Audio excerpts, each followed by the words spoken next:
Hey everyone, and good afternoon, and welcome to our Future Flight Fridays.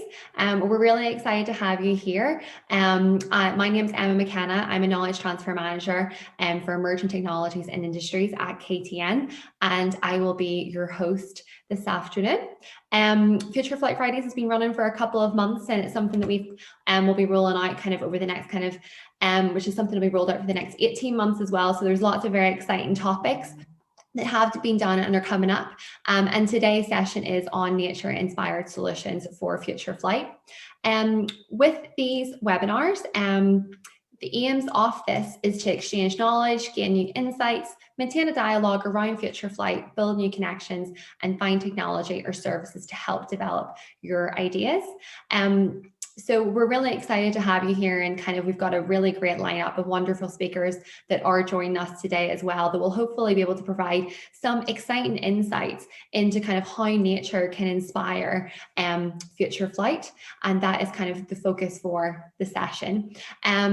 I'm just going to run through a little bit of the agenda and what we've got coming up. I'm not going to take up too much time at the start because, as I said, we've got a wonderful panel of speakers.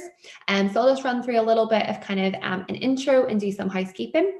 And then first up, we've got Matthew Watson from Opteran, Leanne from Airbus, and then Christoph from City University.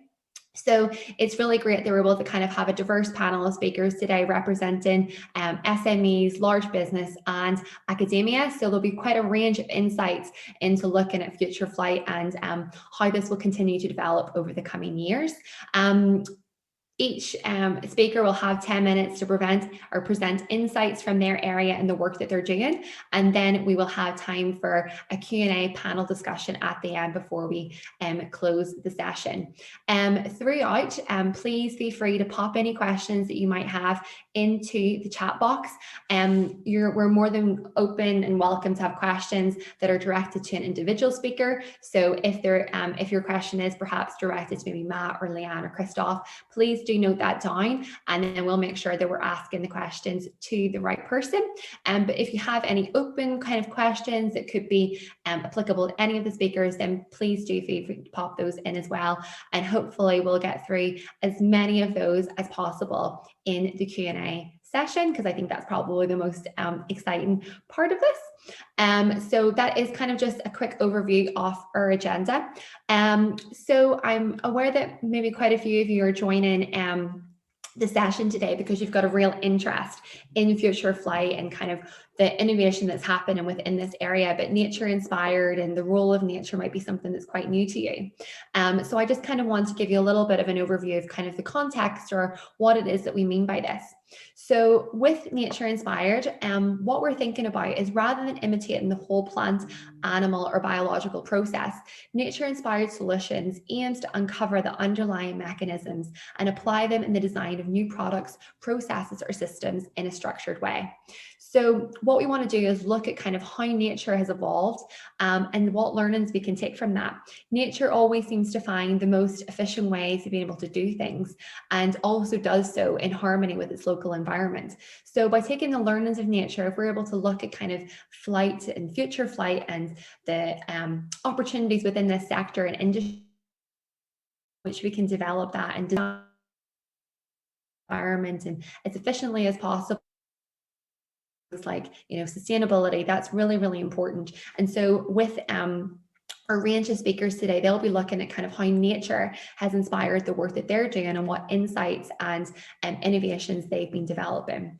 So I'm not going to talk any further. I'm going to hand you on to the experts now, who are going to be able to do a much more wonderful job of taking you on a bit of a deep dive into what it is that they do. So first up, I'm going to introduce our very first speaker, which is Matt Watson.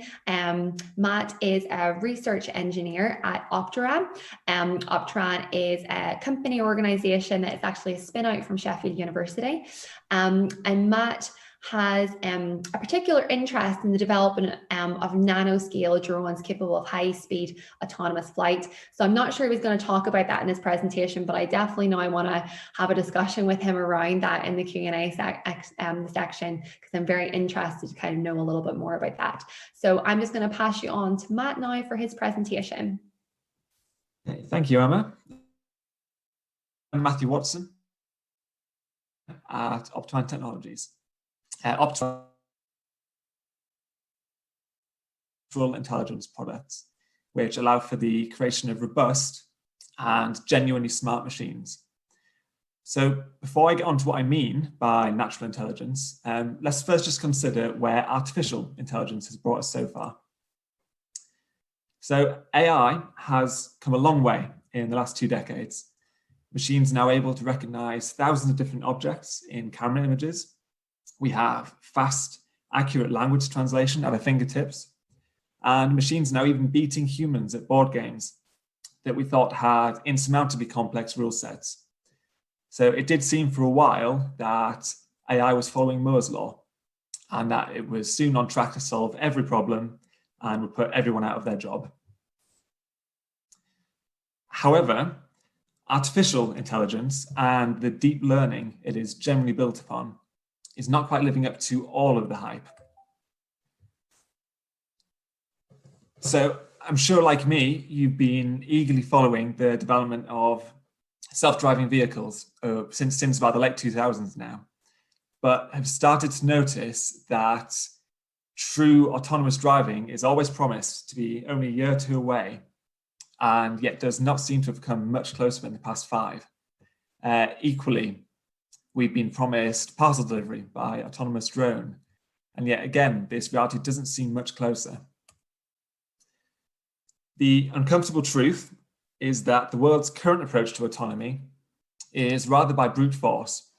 We're hoping that if we can gather enough data and run it through a big enough compute cluster, that real, genuine intelligence will fall out of the other end. Unfortunately, that doesn't really seem to be happening.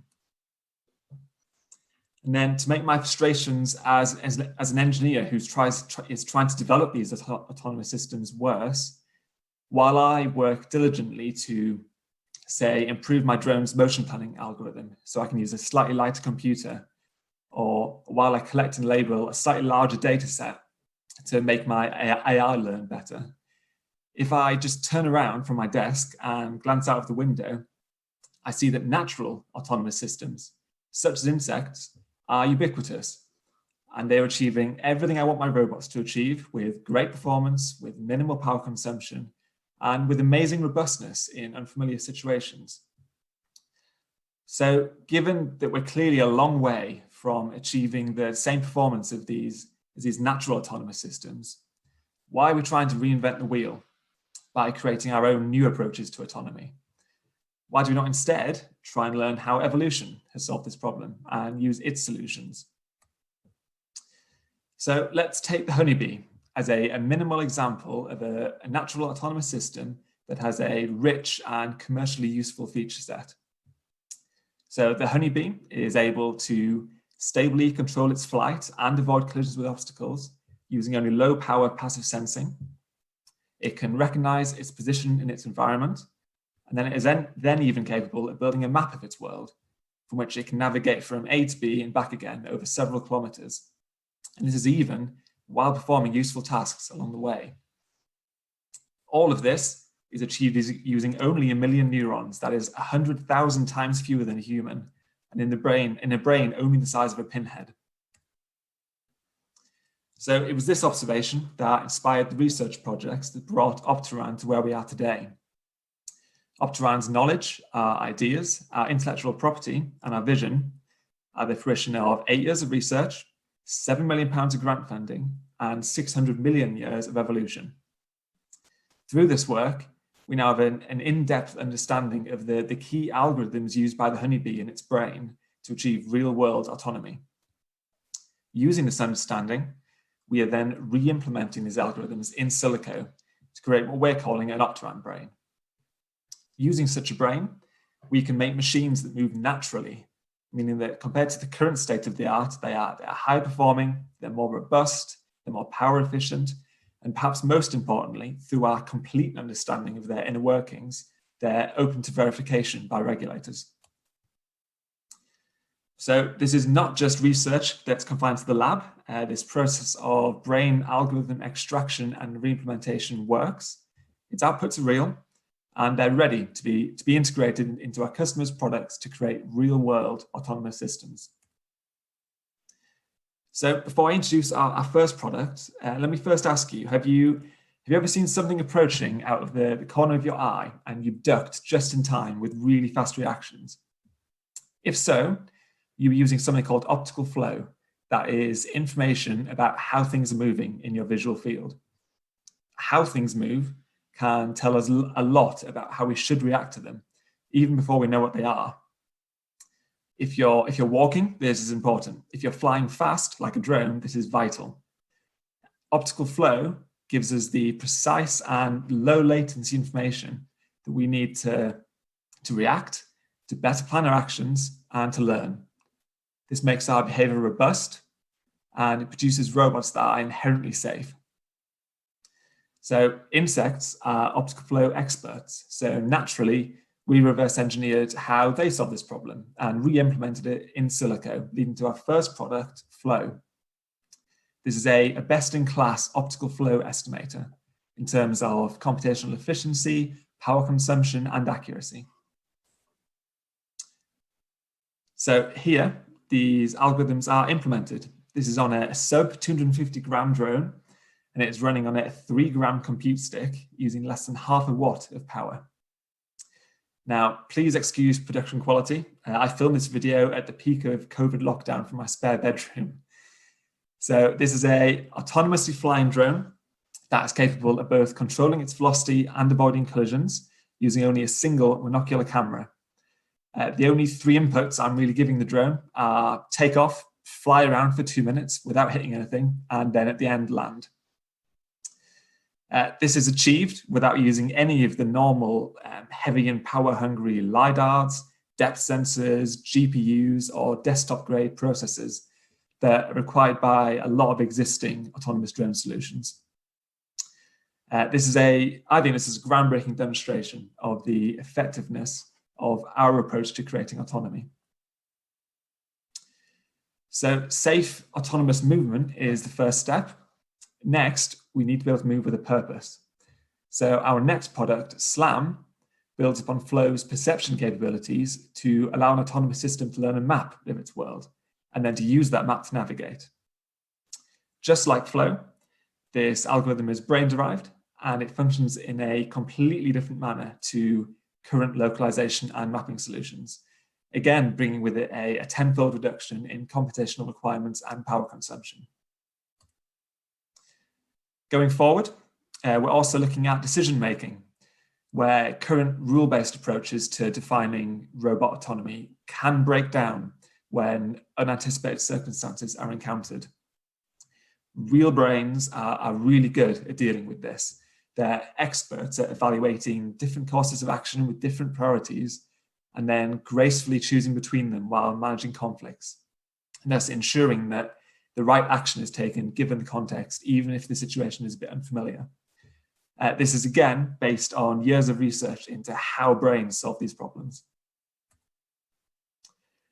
So to facilitate the integration of our algorithms into our customer systems, we've recently released a development kit to select co-development partners. This can be interfaced to existing systems just like you would interface an off-the-shelf LiDAR or a camera. We're always looking for more co-development partners. So if you want to build better and genuinely smart autonomous systems, then please feel free to arrange a commercial conversation. And that is whether your application is off-world, space, in the air of any size. This could be ground-based, it could be agri-tech, or it could be in the home, or even under the ground or under the ocean. Our solutions are more efficient, they're more robust, and they do not rely on training. So thank you for listening, and please remember that real, genuine intelligence is not artificial, it is natural. Thank you. Wow, thank you so much, Matt. I feel very inspired by that, and also slightly jealous that those drones seem to have better optical flow than I do. But it's just really incredible how you're able to take kind of mesh together the natural intelligence and artificial intelligence and kind of come up with this Optron brain. I think it's really just kind of it's a great kind of evolutionary bit of innovation, and really, really kind of quite exciting. So thank you so much for sharing that. I'm really looking forward to kind of digging into a little bit deeper in the Q&A session as well. So thank you very, very much. I'm going to now quickly introduce our next speaker, which is Leanne. Leanne is an aeronautical engineer whose experiences range from aircraft structures to flight physics at Airbus. She leads an innovation and services perimeter for flight physics, aimed at strategically identifying and maturing innovations which would better serve Airbus customers. So are you ready there, Leanne, for your presentation? Yes, thanks, Emma. Thank you. So hello, everyone. Today, I'll give you an overview of nature-inspired technologies that have been adopted in some capacity on our product at Airbus. I'll also conclude with a brief update on some of our decarbonization strategies. Aviation faces a significant challenge to make lighter aircraft and be more fuel efficient whilst being more sustainable. This is where we could look to nature for inspiration, from the flight of birds to the movement of sharks. If we take, for example, the bald eagle, which is a large, powerfully built bird that has long, broad wings, which helps contribute to faster flight. Eagles, like the albatross, are soaring birds, which gives us much insight into dealing with dynamic airflows such as wind gusts. Airbus's bird of prey conceptual airliner, depicted here in this title page, is inspired by the eagle, and this was unveiled last year at the Air Tattoo. This theoretical design is a hybrid electric turbopropeller aircraft for regional air transportation, which mimics the eagle's wing and tail structure, and feathers which are individually controlled to provide active flow control. I must, however, highlight that the bird of prey is not intended to represent an actual aircraft, but is really meant to inspire and provide insight into what a future regional aircraft could look like based on the technologies that are currently form the basis of our Airbus research. This includes hybrid electric propulsion, active control systems, and advanced composite structures. If we take for another example,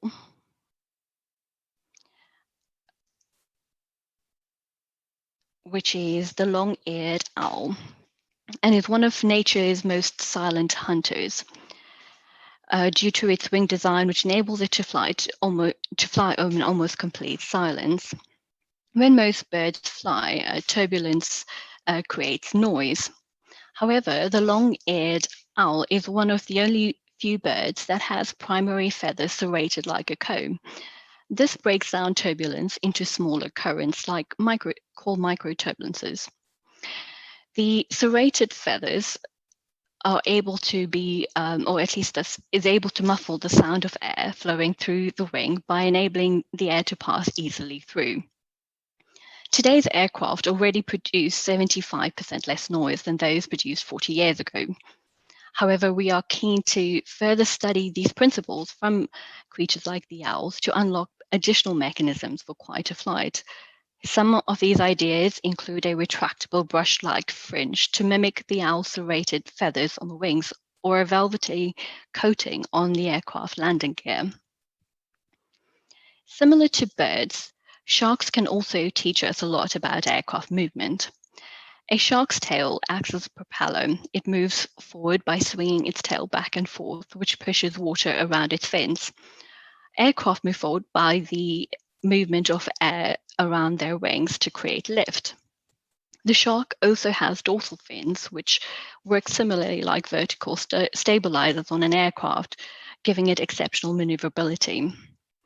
In 2013, Airbus introduced sharklets, or vertical wingtip extensions that resemble a shark's dorsal fin, as a retrofit to our A320 family aircraft.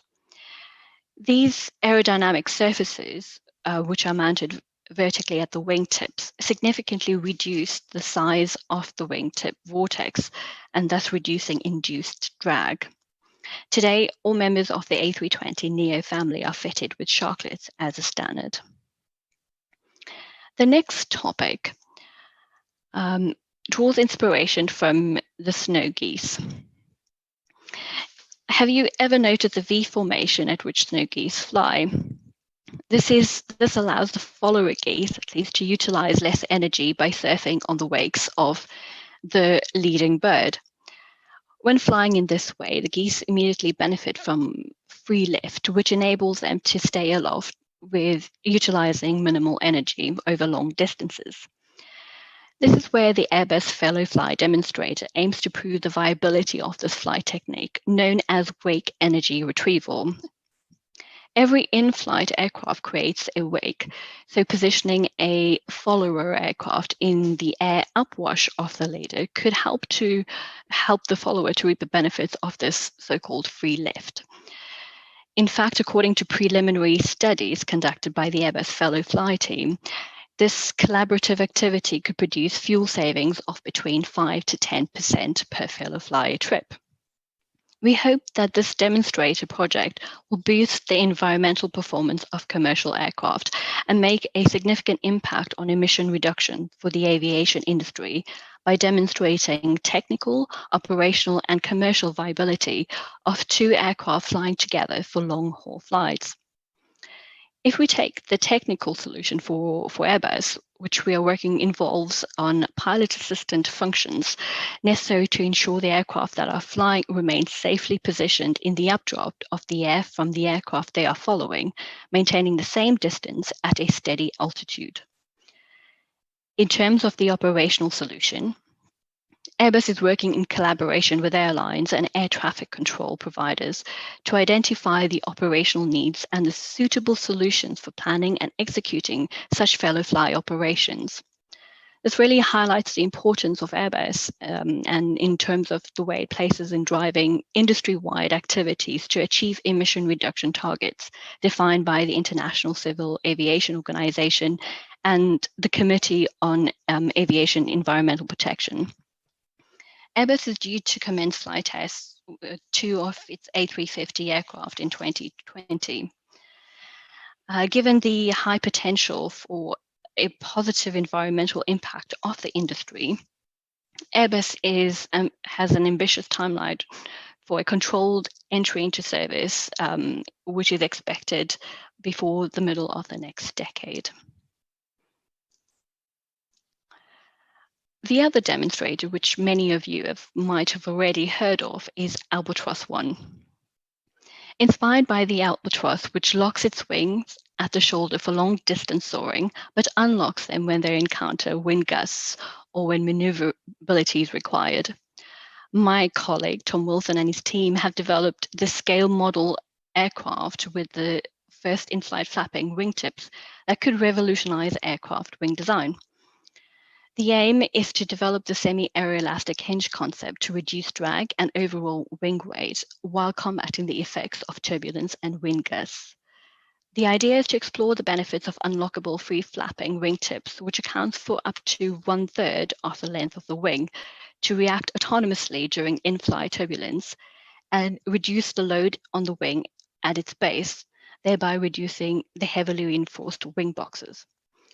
Currently on our conventional aircraft, when there is a wind gust or turbulence, significant loads are transmitted to the fuselage, which requires the base of the wing to be heavily strengthened and adding more weight to the aircraft.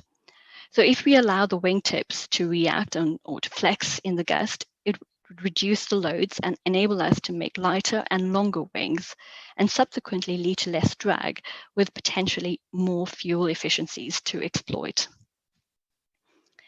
This leads me to my next point and also concluding slide. It may be perceived that in order to reach or achieve our decarbonization targets, that the main focus is propulsion. Yes, that is a very significant and important step, but the other aspect is to focus on overall aircraft design in combination with propulsion to ensure that they're optimized and efficient in order to be impactful in reaching these decarbonization targets. The transition towards a sustainable aviation world will require a full engagement of every stakeholder in the ecosystem, with the manufacturer as a key contributor. Developing a climate neutral commercial aircraft is perhaps the most direct contribution that Airbus as an aviation leader can bring. Reaching this challenging but explicit ambition of climate neutral air transport will mean strengthening efforts to accelerate towards a mix of solutions. This ranges from fleet renewal, new technologies, innovative operations to renewable energies.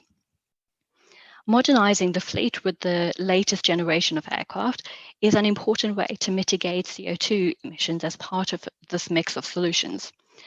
Early renewal of the in-service fleet with new aircraft that are about 20 to 25% more fuel efficient could significantly improve aviation's worldwide emission until the newer generation of aircraft are available. Additionally, such an initiative would also support this post-crisis recovery of the sector. In Europe alone, 21% of the fleet could be retired earlier and be replaced, leading to a reduction of approximately 50 million tons of CO2 by 2030. Let's also bear in mind that aviation has already significantly reduced noise and emission. If we compare the first generation of commercial jets, we have reduced CO2 emissions by 80%, noise by 75%, and NOx by 90%. To give an idea, today an A321neo burns less than 2 liters of fuel per every 100 kilometers per passenger. However, we are conscious of our responsibility that we have a key role to play in developing sustainable means of the flight for the future. However, this particular time we see as an opportunity. It is vital to further encourage breakthrough technologies, designs, and operational solutions to decarbonize existing and future products. We strongly support the scale-up of alternative energies, in particular hydrogen-based solutions, such as synthetic fuels and new propulsion systems. Hydrogen has a promising future in that it could potentially contribute to reducing aviation's impact on climate by more than 50% by 2050 through the production of synthetic sustainable aviation fuels and entry into service of hydrogen-powered aircraft. However, this comes with its own set of significant challenges. In the short term, however, a gradual transition of airports and infrastructures, starting with ground transportation, will be needed. We continue to support and promote the development of a hydrogen economy, the concept of a hydrogen hub at airports, and we further collaborate with our partners and aviation community to explore hydrogen-based technologies. We believe that aviation should be included in the state's hydrogen strategies, particularly in Europe. More recently, however, Prime Minister Boris Johnson held a first meeting of the Jet Zero Council dedicated to making net zero carbon emission flights a reality, of which Airbus is part of this council. To conclude, climate neutral aviation is a step change for our industry. At Airbus, we believe that this is a bold and necessary move for the transition to a sustainable future. And in order for us to achieve this, it does require full collaboration with all sectors. Thank you. Thank you so much for Leanne, and thanks so much for kind of bringing us through that kind of journey of kind of, I suppose, all the different aspects that Airbus is considering around kind of the role nature has to play, but also kind of the much bigger piece around kind of decarbonization and this move to net zero or jet zero. As you've mentioned, this kind of new program at looking at flight and that transition to net zero, and it's, you know, it's something that our chief exec actually was part of, as well as that jet zero meeting. And I think you rightly point out as well as kind of, you know, it's organizations can't work on their own in this kind of transition to kind of decarbonization of this particular industry, and it will take various different approaches and methodologies, and I think nature inspired is definitely one of those approaches and methodologies, but also that kind of collaboration between organizations like Opteran that are developing smaller aircraft, and what learnings can be taken from that could be applied to much larger aircraft that you're looking at as well within Airbus. So it's really exciting to kind of see the kind of real broad scope of I suppose, different types of technologies and different types of vehicles within the aviation sector as well. So thank you so much for that. Last but not least, also going to just pass over to our final speaker, Christoph, today. Christoph is joining us from City University as the BAE Systems Sir Richard Olver Chair in Aeronautical Engineering, and he's also co-chair for the Royal Academy of Engineering on nature-inspired flow sensing and flow manipulation for sustainable transport.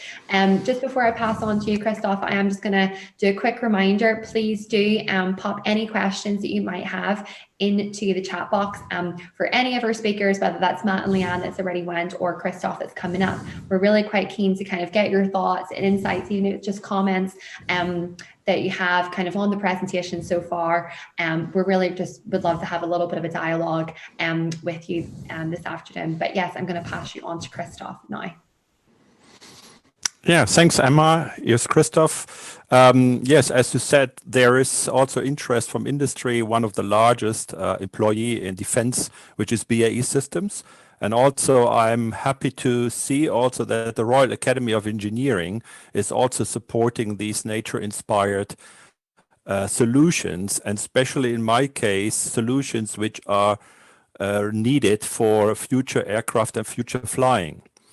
So this is a subject which is of interest, and as you said, Emma, at the beginning, it's not just copying the nature and just trying to let me say copy the textbook. It's about understanding mechanisms and using that probably and scaling that up for let me say for man-made things which may not be in the same range of the physical conditions which we see in nature.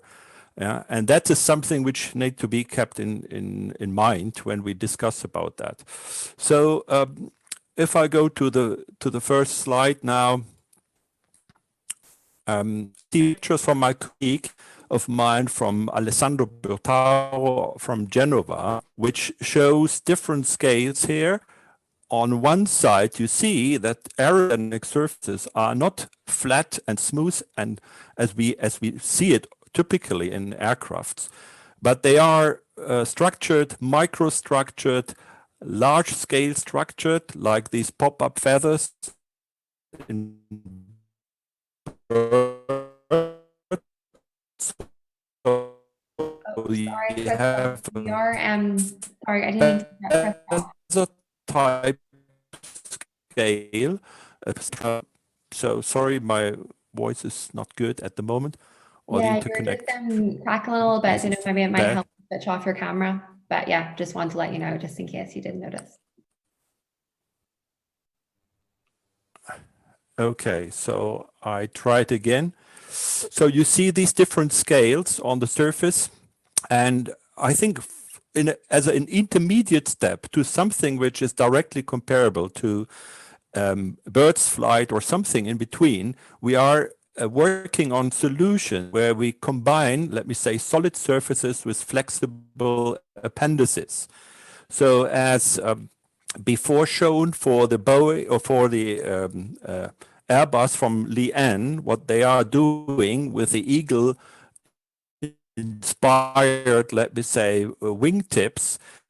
The question is, what can we do, as I said before, marrying these kind of deployable, adaptive, movable, and so on. And we see lots of these things are passive in nature, and that's the interesting thing. So I'm working specially on smart aerodynamic skins, which combine these kind of flexibility, adaptivity, and also probably for a sensory application of simultaneously. This is an important aspect which I want to mention also here in our discussion today. So think about the Boeing Max crash, what we had, which was just due to one or two small pieces in the aircraft, which were the angle of attack sensors. And that was the whole source of this crash. Look what happens in nature. If, for example, if you see a bat flying around, you can clearly see that they are not flying against walls or windows or something like that, or they have a full control in all their aerobatics. What they only they have adaptive structures on their wings, but they have also a very delicate sensory system integrated into the wings. And the pictures, what you see on the right-hand side, are from a colleague of mine, Dr.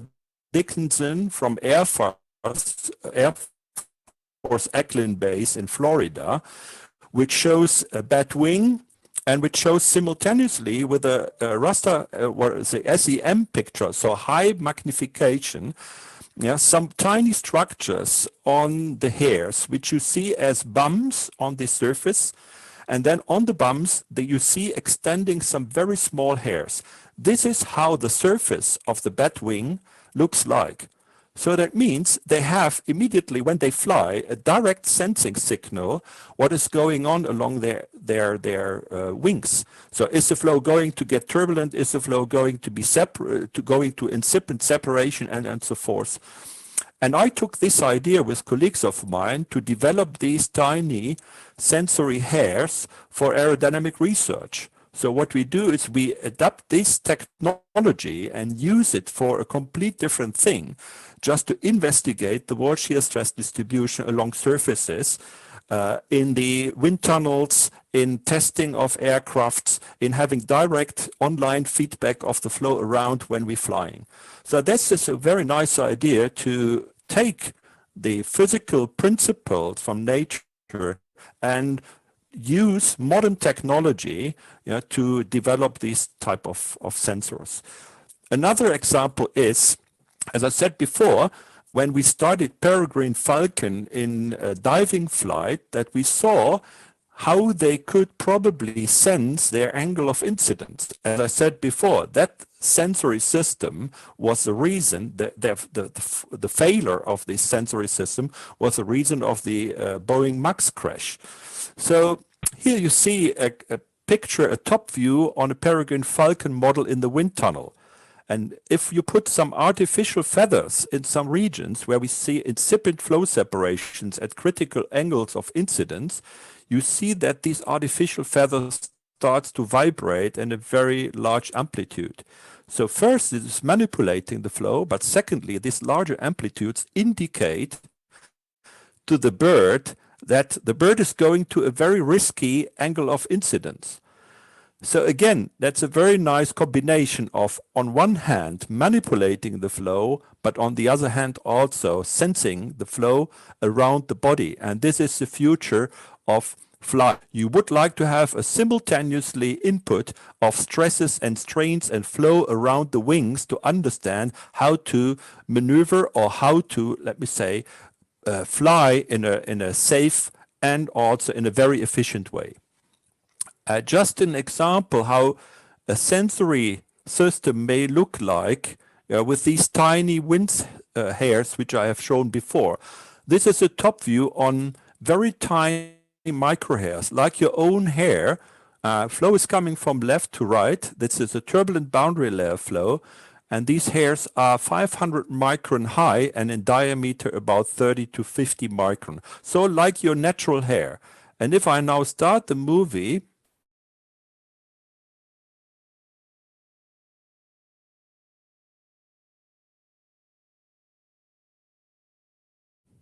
so I try to start the movie again.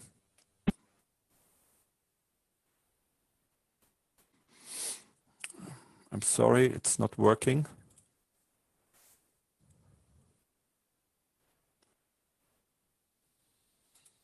It's a latency of the internet system, which makes it difficult at the moment, sorry to say. So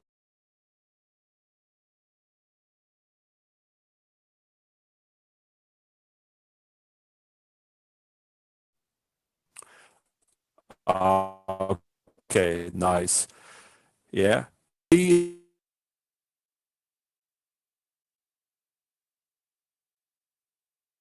idea what we can do, and I would like to go further on with the next slide, which shows something where we have also the passive manipulation of the flow using these flexible elements. It's a nice idea using feathers in flight because the feathers may pop up. And this is indeed what we see in nature. And if you take silicon flexible elements and put it on the wing, and then you go to a critical angle of incidence, you see that these feathers pop up. And what they do by this pop-up passive action is that they reduce or delay the separation along the wing. So this is a very helpful passive mechanism to reduce the risk of full stall. And stall is what is a very critical thing in aerodynamics, is when you lose your lift, and so you are going downhill, let me say, yeah, and crashing. And so this is an example again that we have also larger scales which are flexible, yeah, combining with a solid surface and getting an effect which is very similar to what we see and observe in nature. Another example which I would like to address, and Leanne has mentioned it before, it's not only about flow optimization or drag optimization, it's also about reduced noise. And if you, again, marry solid structure with flexible elements or appendices, what we could show on a cylinder wake, which is something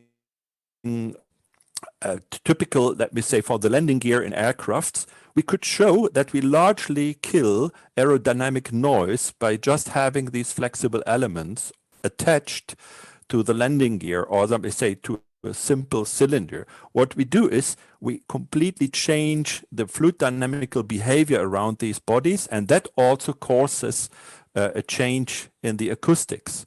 So that means it's not only aerodynamics alone, it's multi-physics, where we have to work together with people from different disciplines to tackle the future problems and to achieve what Leanne has told us going on at Airbus and the Vision 2050. So let me conclude with something which was really fun, the research on the peregrine falcon, the fastest animal in the world, which was with a team in my former university and also in my current university, which you see here on the pictures. That also gave us a lot of new ideas how to go for highly maneuverable counter drones activities. So you know that drones can be helpful, but they could also have rough behavior. Yeah, so we are working on concepts, yeah, just to use these kind of highest speeds and highest controllable flight situation, which we know from this bird research. And that was also taking modern imaging techniques to get these recordings done. It's broadcasted on BBC Two in a very nice movie. There were live recordings in the Lake District, and we got lots of feedback from people just watching these scenery. So from the academic point of view, we need to address this transfer from our knowledge towards products. And this is why I'm cooperating with Stellar Mechanisms to have the transfer managed into direct products.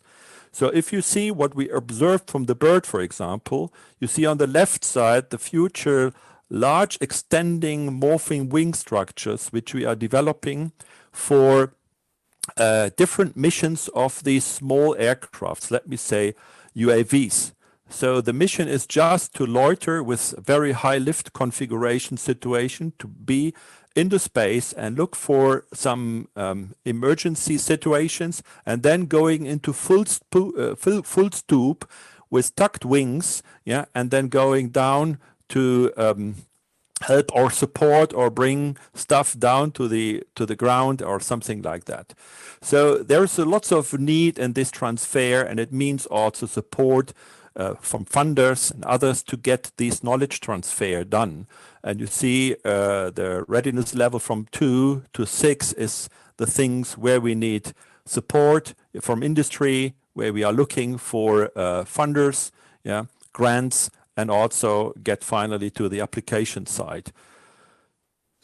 So with that, I would like to show that it is not only the importance of or let me say academic research. It's also important to getting things out of the lab. And this is where the collaboration and knowledge transfer is important. So we are using our drone concept or counter-drone concept for civil aerospace, in space research, and probably also for defense and security, approaching for NITEP proposals, also in cooperation or in discussion with several funders to go on with these concepts. With that, I would like to close my presentation. Here's my contact part. As I said, it's funded by BAE Systems, by the Royal Academy of Engineering. I'm a lecturer and research professor at City University, and I'm joined by Mike Newsom, who is the managing director of Stellar Advanced Concepts, to transfer our knowledge into industry and products. Thanks for your attention.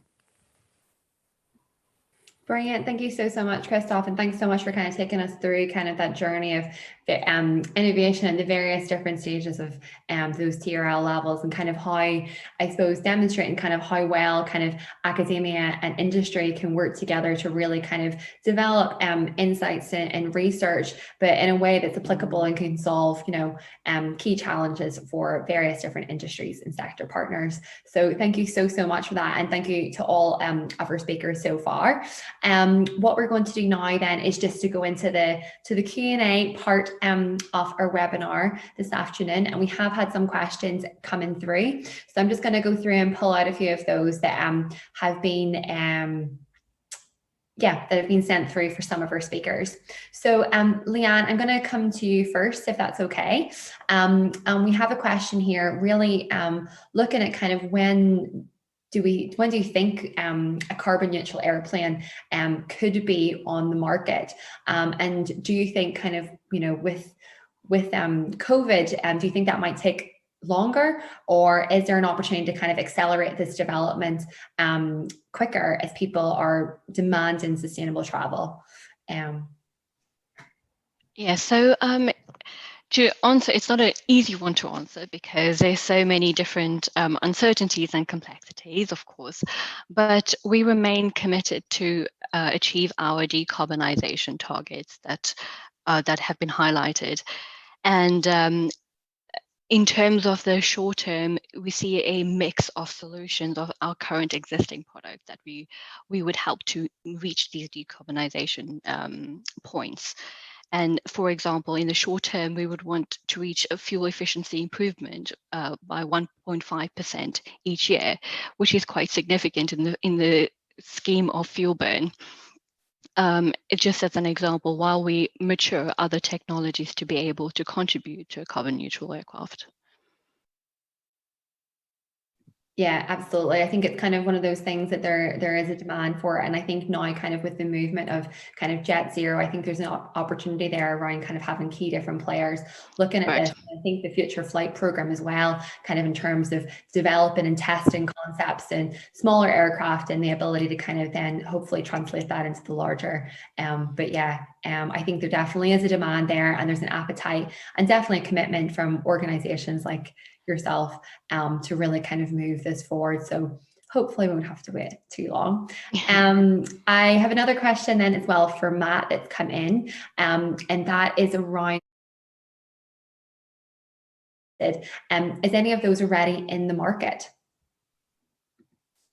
Yeah, so of the three products I presented, Flow, which is the product which lets an autonomous system measure its movement in the world and detect collisions, that is now being trialed by a number of co-development partners. So we're working with them to make it fit their needs best.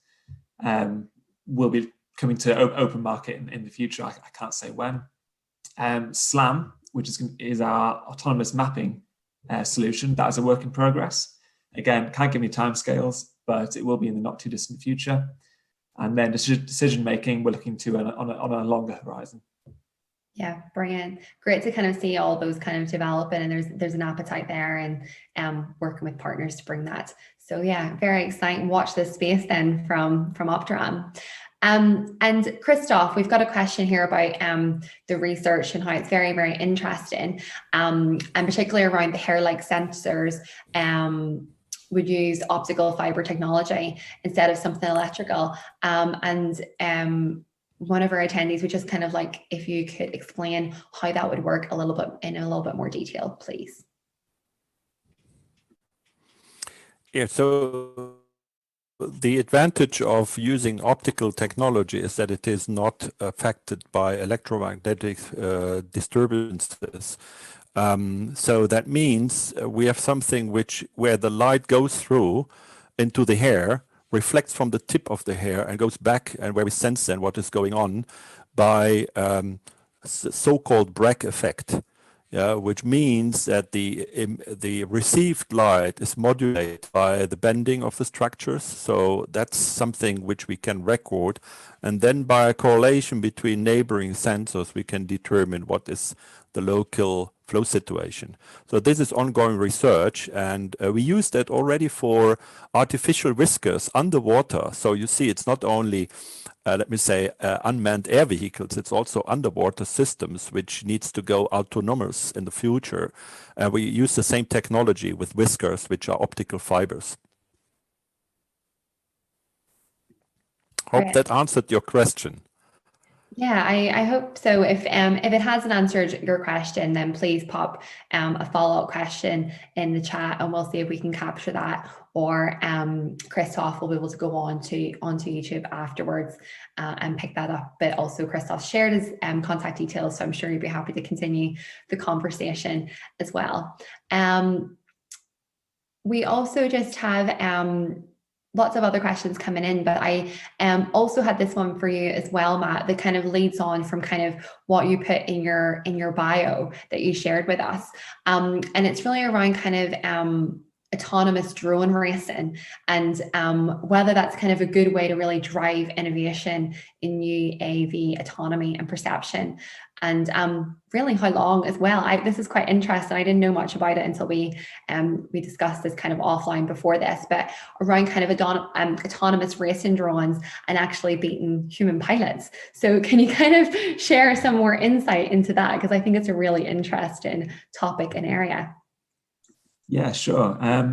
So for those that aren't familiar, drone racing originally was done by human pilots trying to race a relatively small drone through a number of gates, which might be set up in a sports stadium, say. So you try and fly through the hoops, basically, but they go crazy fast. So naturally, maybe I think it was 4 years ago, people started trying to do this autonomously. 4 years ago, it took an autonomous drone minutes to complete a course that a human did in about 10 seconds. And we're now down to autonomous drones being about half the speed of human. So it's come a long way. A lot of this was driven through autonomous drone racing competitions at some of the big robotics conferences. Recently, though, Lockheed Martin led a $1 million X prize to try and beat a human pilot, which, yeah, they got halfway to. So I think in past, it's been an amazing driver of innovation. I mean, in 4 years, we've gone from barely completing a lap to reasonable speeds now. But in future, I do see that a lot of the solutions that are now coming out are relying heavily on the structured nature of these races, meaning they rely heavily on being able to see a loop to fly through, which means you can disregard the rest of the world and you just aim at each loop in turn, which I fear means that the solutions are starting to not be general enough to transfer to the real world. So I would like in future to see some autonomous drone racing through an unstructured environment, say an abandoned building or a forest or something that the drones don't know, and they don't know what the structure of the world will be. So I think, yes, there is a place for autonomous drone racing still in driving innovation, but we might need to change the rules. Yeah, no, that sounds really interesting. It's something that I am not familiar with at all. And I will kind of admit that this area is not an area that it's an area, a specialty area for me whatsoever. So I'm definitely learning so much this afternoon, but it's very, very exciting. I suppose it's kind of, thinking back on kind of the space race that happened kind of a number of decades ago, and kind of around how competition can really drive innovation. So it's really exciting to kind of see how that element's kind of driving innovation in this space as well. I think we got time for one more question, and I just kind of want to put this one to Leanne around what other challenges exist that are associated with nature-inspired technologies that were mentioned that sit alongside decarbonization. Yeah, so one of them, which I know Christoph has mentioned in his presentation as well, is around the maturity of these technologies. It's they are still, many of them are still quite low in maturity, but also demonstrating its reliability, particularly for commercial aircraft or commercial aviation applications in the lifetime of an aircraft, from its design through to its operation in service. So, and coupled with that is the cost effectiveness of this technology. At the end of the day, somebody has to buy it and utilize it. So it's finding that balance between purpose, function, and cost. Yeah. The other aspect really around the challenges comes with dealing or managing the complexity around calculating optimization of the overall aircraft design, for example, incorporating these technologies. So it's basically the capabilities that support these technologies. So, for example, I think Matt mentioned around the limitations of Moore's law. And we see that with our current like HPCs, for example, that transistors will reach its physical and economic limits in the near future. So what would be new methods, new approaches, computational abilities, which is one of the reasons why we are looking to explore what potential lies in quantum computing, for example. So it's these capabilities that support the technology, and they go hand in hand, just to name a few challenges. Yeah, no, that's brilliant. Yeah, it's really, really exciting, interesting to hear about that. And I think I agree, you know, we have real pressing challenges that need to be solved, but it's interesting that the business case has to also stack up for it to be something that there's a demand for as well, and for it to be implemented and deployed. I'm afraid we don't have time for any more questions. I could really sit here and continue this conversation with all of our speakers this afternoon, and I'm sure I can see there's still questions and comments coming through, but what we can do is we can download the Q&A or the questions that have come through and circulate that to our speakers, and then kind of share that afterwards. So anything that hasn't been picked up or that's been missed, we can definitely share that afterwards. And it's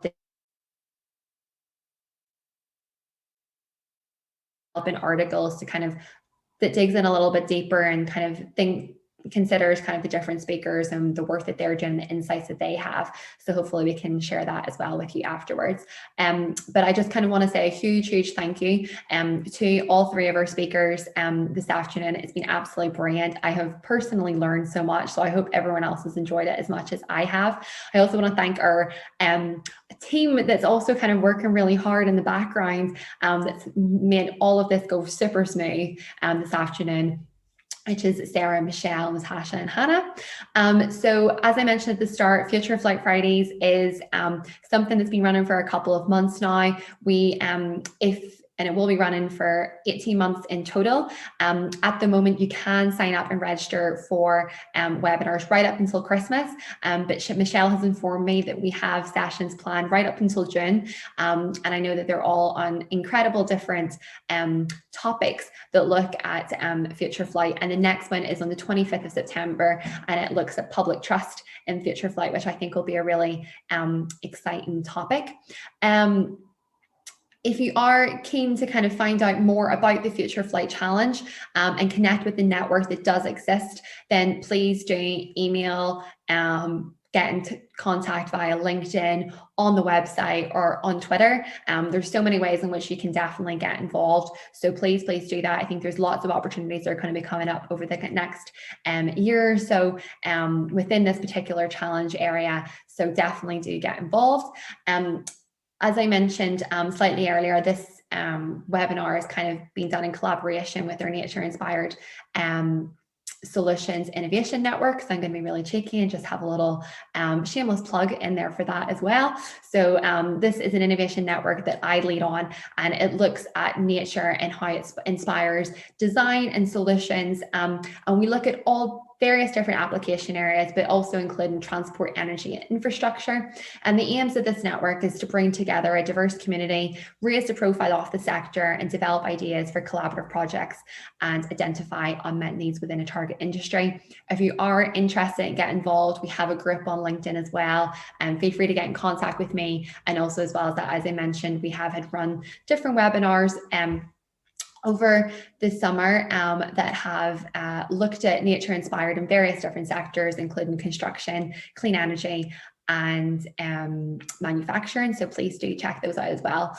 But otherwise, thank you so much for joining us this afternoon. We really do hope you enjoyed it as much as we did. And we hope you all have a fantastic long bank holiday weekend. I'm sure it's much deserved for everyone. And we hope to see you at the next Future Flight Fridays webinar session at the end of September. Take care. Bye-bye.